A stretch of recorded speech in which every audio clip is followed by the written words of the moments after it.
In continuation of the last videos on periodic properties of BSc Part 1 Inorganic Chemistry, in this video we are going to study about factors affecting electron affinity. The first factor is effective nuclear charge. When effective nuclear charge increases, the electron is pulled by stronger attractive force. Hence, greater amount of energy would be released. Thus, increase in effective nuclear charge increases electron affinity and vice versa. The next is atomic size. We know the attractive force varies inversely to the square of the distance, and the added electron occupies the outermost shell, so lesser amount of energy would be released if the electron is accepted by a larger atom.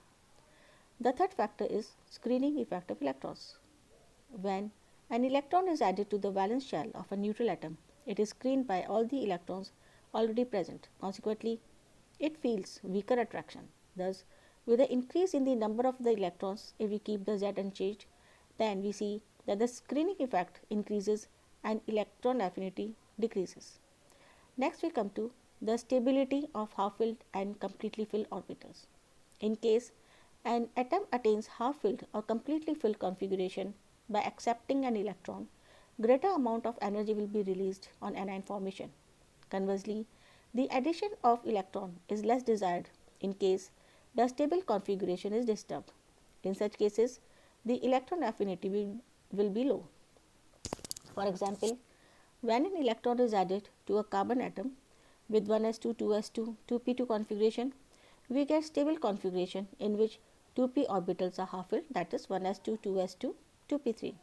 Similarly, fluorine attains stable neon configuration on accepting an electron, that is it goes from the electron configuration of atom from 1s2, 2s2, 2p5 to 1s2, 2s2, 2p6 configuration. Hence, the electron affinity of these elements are high. So, if we consider, then we see that in the atomic state, the carbon has 1s2, 2s2, 2p electrons, and on accepting an electron, it becomes 1s2, 2s2, 2p3.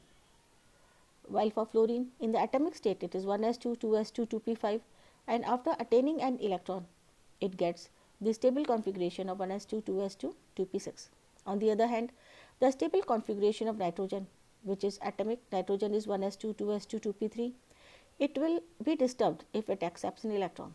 So, we see that here the nitrogen in the atomic state has 1s2, 2s2, 2p3 configuration. When it adds on an electron, the configuration becomes for nitrogen minus 1s2, 2s2, p4. Hence, nitrogen has low electron affinity. Now we see the periodic trends in electron affinity. Electron affinity is governed mainly by the size and effective nuclear charge of the atom. With an increase in the effective nuclear charge and a decrease in the atomic radii, the tendency of an atom to attract an electron increases. Consequently, more energy is released in anion formation. The next we see is variation in a period. In a period, an overall increase in effective nuclear charge and an overall decrease in size observed from left to right because of gradual increase in the nuclear charge and gradual decrease in the size. The electron affinity is expected to increase successively with increasing atomic number. Some of the interesting reversals are, however, observed, which are discussed below. The first is relatively high value of all alkali metals. In a period, an alkali metal is expected to have lowest electron affinity values because it is the first member of the period. But surprisingly enough, it is unexpectedly high, much higher than that of the corresponding member of the second A group and even higher than the electron affinity of the member of third A group. This can be explained on the basis of their outer electronic configuration. Lower electron affinities of the alkaline earth metals is a consequence of the fact that the outermost orbital, that is n orbital, is completely filled in the second A group, and the added electron must go in the np orbital of higher energy, whereas in alkali metal there is a vacancy in the n orbital in which the added electron is accommodated. Since n orbital has greater penetrating tendency than p orbitals, the added electron in alkali metal experiences greater attraction than that in an alkaline earth metal. The absorption of energy is indicated by putting positive sign before the numerical values. The lower values of electron affinity for third group members as compared to the alkali metal is attributed to the fact that the added electron also finds a room in the NP sublevel. Hence, addition of an electron to the member of the third group is accompanied by lesser release in energy than that for the alkali metals. In the successive elements, the effect of the charge and size dominates. Like electronegativity, electron affinity is more important for non-metals. This is because metals have a tendency to form cations by losing electrons rather than forming anions by accepting electrons, even though energy is liberated in doing so. Now we come to the very small electron affinity of fifth group elements. According to the trend expected for a period, the fifth group elements should have electron affinity more than the fourth group elements because the former have greater effective nuclear charge. However, electron affinities of nitrogen, phosphorus, etc. elements are lower than the corresponding fourth and sixth group elements. This amount also is based on the outer electronic configuration. The fifth group elements have half-filled configuration which is stable, and these elements therefore resist any change which might be brought by adding electron to them. In other words, nitrogen and phosphorus have lesser tendency to accept electrons. This accounts for their lower values of electron affinity.